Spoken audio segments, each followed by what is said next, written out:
General characters of fungi, कवकों के सामान्य लक्षण। The word fungus has been taken from Latin, which means mushroom. The fungi are achlorophyllous and heterotrophic thalloid plants. The scientific study of fungi is known as mycology, and the scientist who concerned with the fungi is known as mycologist.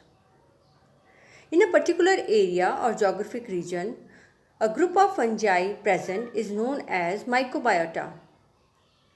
The fossil records shows their presence in the Devonian and Precambrian periods. At present, about 5,100 genera and more than 50,000 species of fungi are known. कवक शब्द की उत्पत्ति Latin भाषा के शब्द fungus से हुई है, जिसका अर्थ है मशरूम। विज्ञान की वह शाखा जिसमें कवकों का विस्तृत अध्ययन किया जाता है उसे माइकोलॉजी कहते हैं तथा कवकों के अध्ययनकर्ता को कवक विज्ञानी माइकोलॉजिस्ट कहते हैं। एक निश्चित आवास भौगोलिक क्षेत्र में उपस्थित कवकों को माइकोबायोटा कहा जाता है। जीवाश्म के अध्ययनों से कवकों की उपस्थिति के साक्ष्य डेवोनियन एवं प्री कैम्ब्रियन पीरियड्स में मिले हैं। वर्तमान में कवकों की 5,100 जेनेरा एवं 50,000 से अधिक स्पीशीज ज्ञात हैं। Father of mycology, Henrik Anton de Bary, who was a German surgeon, botanist, microbiologist, and mycologist, is considered as the father of mycology. He is also considered as a founding father of plant pathology and modern mycology. He carefully studies the life history of fungi, particularly the causal organism of late blight of potato, which is Phytophthora infestans. Heinrich Anton de Bary, जो German सूक्ष्मजीव विज्ञानी, कवक विज्ञानी एवं वनस्पति ज्ञाता थे, उन्हें कवक विज्ञान का जनक कहा जाता है। इन्होंने प्लांट पैथोलॉजी एवं मॉडर्न माइकोलॉजी का जनक भी कहा जाता है।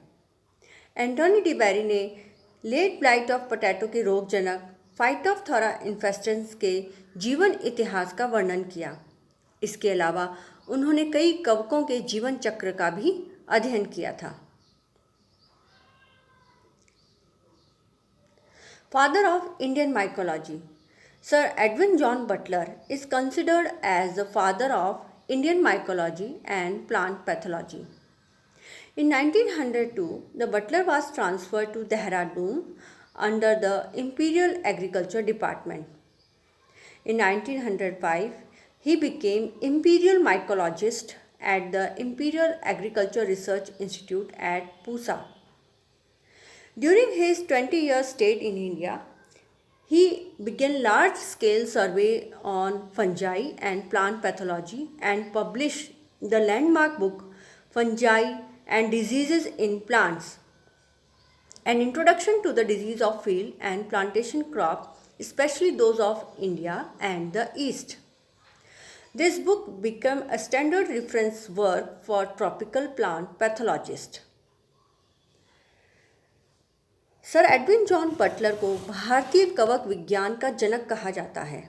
इन्होंने भारत में 1902 से 1921 तक माइकोलॉजी संबंधित विभिन्न कार्य किए।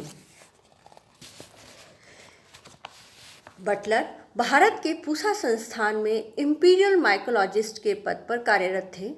इन्होंने व्हीट रस्ट पर मोनोग्राफ लिखा और पाइथियम पर रिसर्च भी की। अपने 20 सालों के भारत प्रवास के दौरान इन्होंने कई क्षेत्रों का दौरा किया और कवकों एवं पादप रोगों का अध्ययन किया, जिसे उन्होंने अपनी पुस्तक fungi and diseases in plant में वर्णित किया है। Taxonomic status of fungi. In primitive two-kingdom system of classification, all the living organisms are classified into two divisions, into two kingdoms, Plantae and Animalia. In 1866, Ernst Haeckel, who was a German biologist, proposed three kingdom system of classification, and he divided the living organisms into three kingdoms, Plantae, Protista and Animalia, and placed the fungi in a kingdom Protista along with the algae, bacteria and protozoa.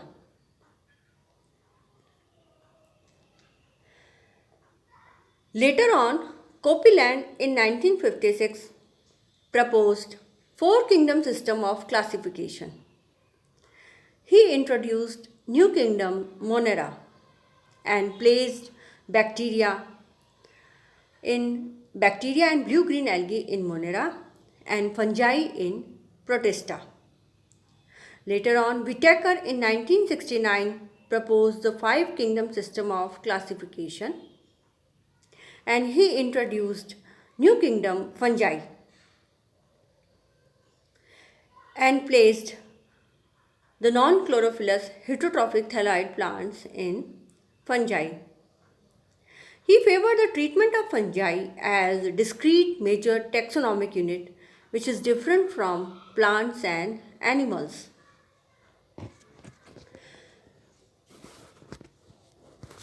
Occurrence. Fungi are cosmopolitan in distribution and occur in air, water, soil and on plants and animals. They prefer to grow in warm and humid places. कवकों की उपस्थिति सर्वत्र पाई जाती है। यह पानी में, हवा में, मृदा में एवं अन्य जीवों के शरीर पर भी और शरीर के ऊपर एवं अंदर भी पाए जाते हैं। Some fungi prefer to grow on animal dung. Such fungi are known as coprophilous fungi, example Ascobolus, while others prefer to grow on dead logs of wood and cause serious damage to trees, example Polyporus, while some other fungi prefer to grow on dead decaying organic matter, example Morchella and Agaricus.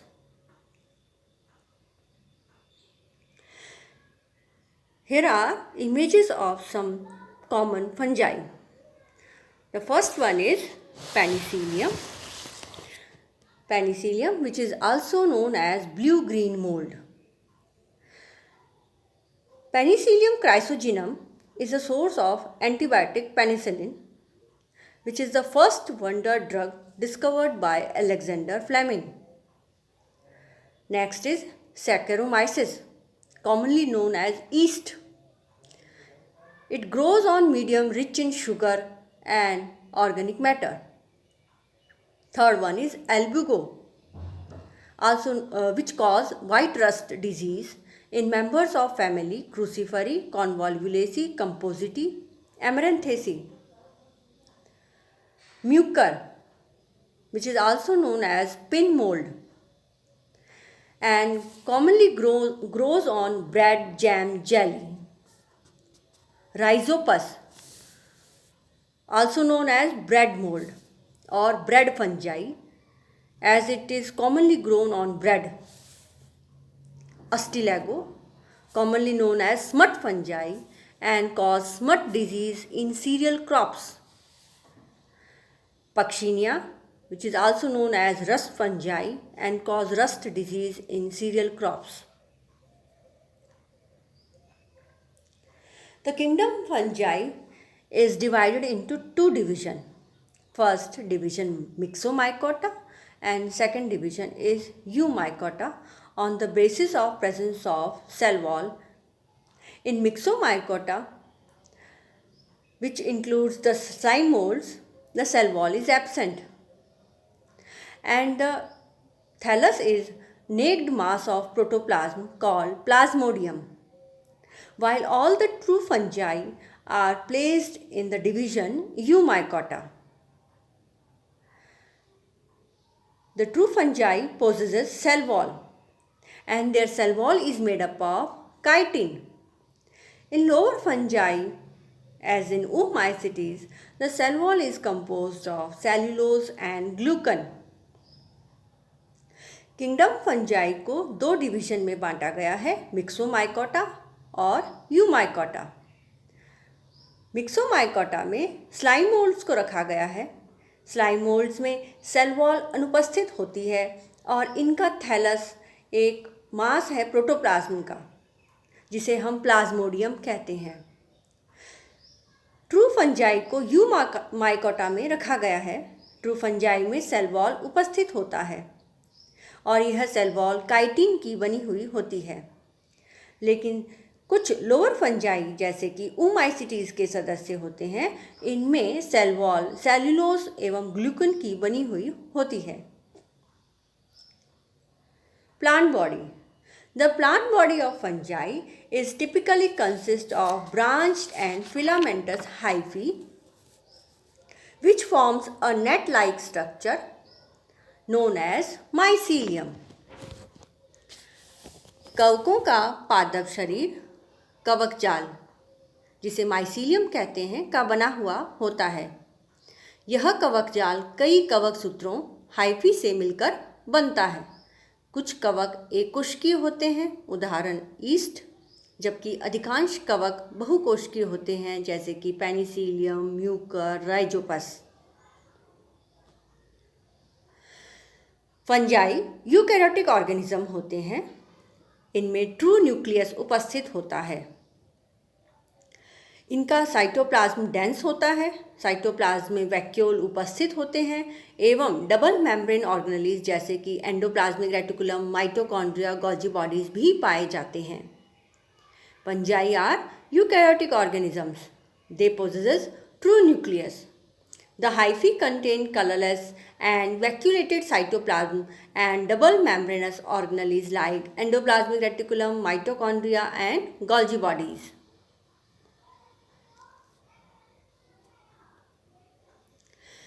The fungi are entirely devoid of chlorophyll pigment, but carotenoids are normally present. Fungi में chlorophyll नहीं पाया जाता है, लेकिन इनमें carotenoid pigment पाए जाते हैं। फंजाई में एम्ब्रियोनिक अवस्था, भ्रूणीय अवस्था नहीं पाई जाती। There is no embryonic stage found in fungi. The hyphae of fungi may be of two types. They may be homokaryotic or heterokaryotic. They are either haploid or diploid. Homokaryotic means nuclei are genetically similar, while heterokaryotic means nuclei are genetically dissimilar. Aseptate and septate hyphae. In fungi, the hyphae are aseptate and synoptic as in class Mycositis, while in Ascomycetes, Basidiomycetes and Deuteromycetes, the hyphae are septate and the cells may be uninucleate, binucleate or multinucleate.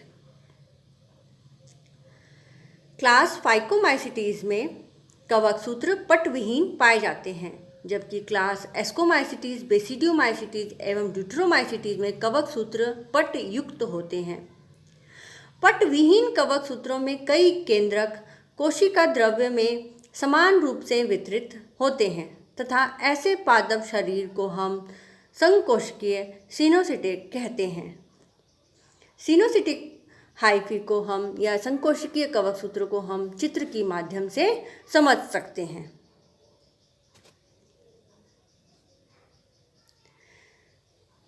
Septa are of two types. In a septate hyphae, two types. The septa may be of two types. Either they possess simple pore or they possess dolipore.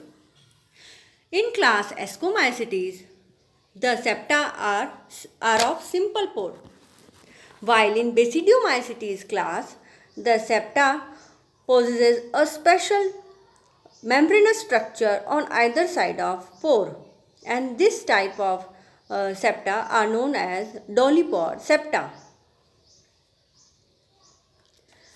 पट युक्त कवक सूत्र में पट दो तरह के होते हैं। साधारण छिद्र जो कि क्लास एस्कोमाइसिटीज में पाए जाते हैं, जबकि क्लास बेसिडियोमाइसिटीज में ढोल छिद्री पट डॉलीपोर सेप्टा पाए जाते हैं। ढोल छिद्री पट्ट के दोनों ओर एक मेम्ब्रेनस झिल्ली पाई जाती है जिसे हम पैरेंथोसोम कहते हैं।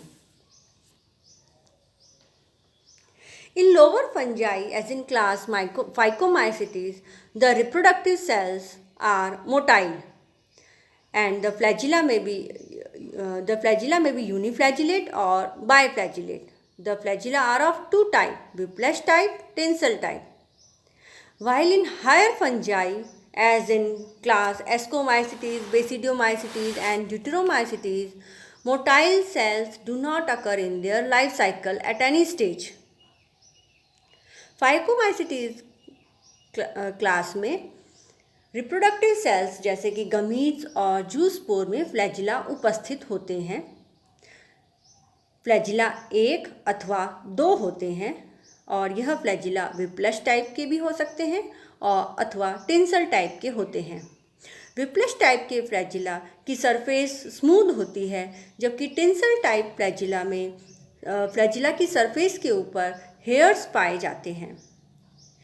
इन हायर फंजाई जैसे कि क्लास एस्कोमाइसिटीज, बेसिडियोमाइसिटीज और ड्यूट्रोमाइसिटीज में किसी भी मोटाइल सेल्स पूरी तरह अनुपस्थित होते हैं। इनमें फ्लैजिला किसी भी अवस्था में नहीं पाया जाता।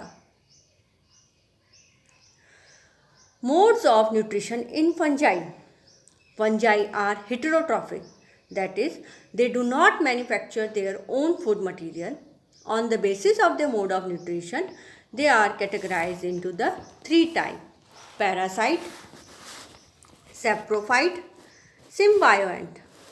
परजीवी, मृतोपजीवी, सहजीवी। कवकों में क्लोरोफिल पिगमेंट नहीं पाया जाता, अतः यह अपना भोजन स्वयं नहीं बना सकते। पोषण की विधि के आधार पर कवकों को तीन समूहों में रखा गया है: परजीवी, मृतजीवी और सहजीवी। Parasite, those fungi which obtain their nutrition from other living organisms are known as parasitic fungi. Some fungi can live only on living protoplasm. They are known as obligate parasite, example Puccinia, while some other fungi can also grow on dead organic material in the absence of living host, and they are known as facultative saprophyte, example Astilago. ऐसे कवक जो अपना भोजन जीवित कोशिकाओं से प्राप्त करते हैं उन्हें परजीवी कहते हैं। ऐसे परजीवी कवक जिन्हें पोषण के लिए जीवित जीव द्रव्य अनिवार्य होता है एवं बिना परपोषी के अभाव में वह जीवित नहीं रह सकते, ऐसे परजीवी कवक को हम अविकल्पी परजीवी कहते हैं। उदाहरण पक्शिनिया एवं एल्बुगो। कुछ परजीवी कवक जीवित परपोषी की अनुपस्थिति में मृत कार्बनिक पदार्थों पर वृद्धि करने में सक्षम होते हैं, उन्हें विकल्पी मृतजीवी कहते हैं। उदाहरण Ustilago. Saprophyte. These fungi obtain their nutrition from dead organic matter. Some saprophytes obtain their nutrition only from the dead organic matter, and they do not have the capacity to infect living plants or animal. They are known as obligate saprophytes. Example, mucor. However, some saprophytic fungi have the capacity to infect living organisms, are known as facultative parasite. Example, Fusarium, Pythium. वे कवक जो मृत जीव द्रव्य अर्थात मृत कार्बनिक पदार्थों पर पाए जाते हैं उन्हें मृतजीवी कहते हैं। वे कवक जो अपना भोजन केवल मृत कार्बनिक पदार्थों से ग्रहण करते हैं और इनमें पौधों को संक्रमित करने की क्षमता नहीं होती, इन्हें अविकल्पी मृतजीवी कहते हैं। उदाहरण एगेरिकस, म्यूकर, राइजोपस। जबकि कुछ कवक ऐसे होते हैं जो अधिकतर अपना भोजन मृत कार्बनिक पदार्थों से लेते हैं, लेकिन इनमें जीवों को संक्रमित करने की भी क्षमता होती है। इन्हें हम विकल्पी परजीवी यानी कि फैकल्टेटिव पैरासाइट कहते हैं। उदाहरण फ्यूजेरियम एवं पाइथियम। सिम्बायोन्ट्स सहजीवी। Some fungi grow on other living organisms and both are mutually benefited. Such an association is known as symbiosis. Lichens and mycorrhiza are common example of symbionts. कुछ कवक अन्य पादप समूह के सदस्यों के साथ परस्पर लाभकारी भागीदार के रूप में रहते हैं।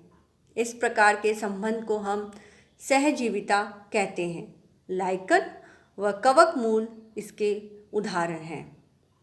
लाइकन में कवक एवं शैवाल सहजीवी संबंध स्थापित करते हैं, जबकि कवक मूल माइकोराइजा में कवकों व उच्च पादपों की जड़ों के मध्य संबंध पाया जाता है। कवक उच्च पादपों की जड़ों से भोजन का अवशोषण करता है तथा बदले में जड़ों को जल एवं पोषक तत्व उपलब्ध कराता है।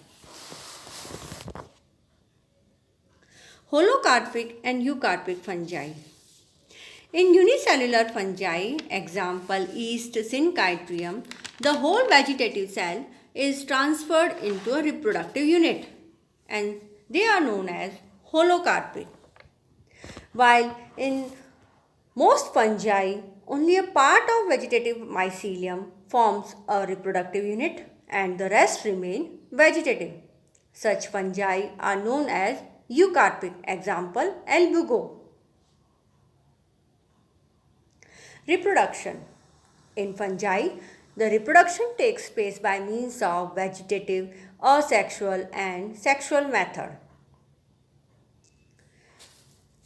The vegetative reproduction takes place by fragmentation, as in Mucorrhizopus, by binary fission, example yeast, or by budding, as in yeast and Astilago. कवकों में कायिक जनन, खंडन विधि, विखंडन विधि एवं मुकुलन विधि के द्वारा देखा गया है।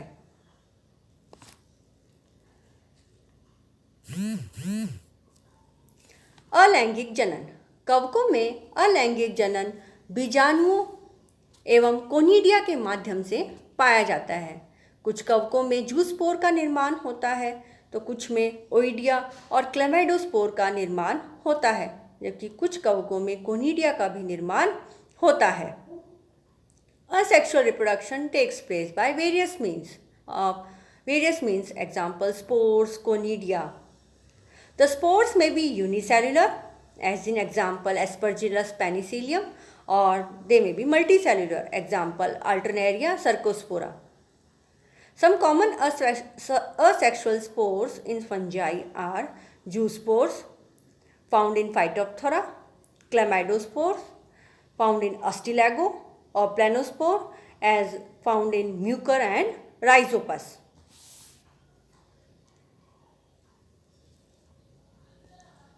Sexual reproduction. Sexual reproduction occur in all groups of fungi except the class Deuteromycetes. And it takes place in 3 steps. The first step is plasmogamy, the second step is karyogamy, and the third step is meiosis. Plasmogamy, it is the fusion of the cell membrane and cytoplasm of 2 parent cells. In plasmogamy, there is no nuclear fusion, there is a fusion of only cytoplasm and cell membrane. Karyogamy, it refers to the fusion of 2 haploid nuclei to produce a diploid cell.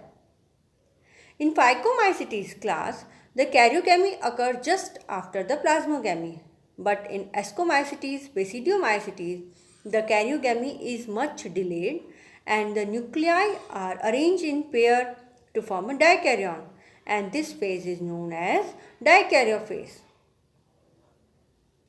After the fusion of nuclei, The third step, meiosis, takes place.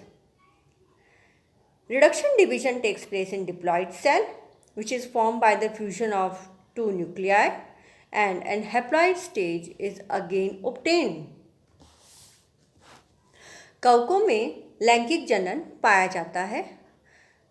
Class deuteromycetes में लैंगिक जनन नहीं पाया जाता. लैंगिक जनन 3 प्रावस्था के द्वारा पूर्ण होता है. पहला प्लाज्मोगेमी, दूसरा karyogamy and third step is meiosis.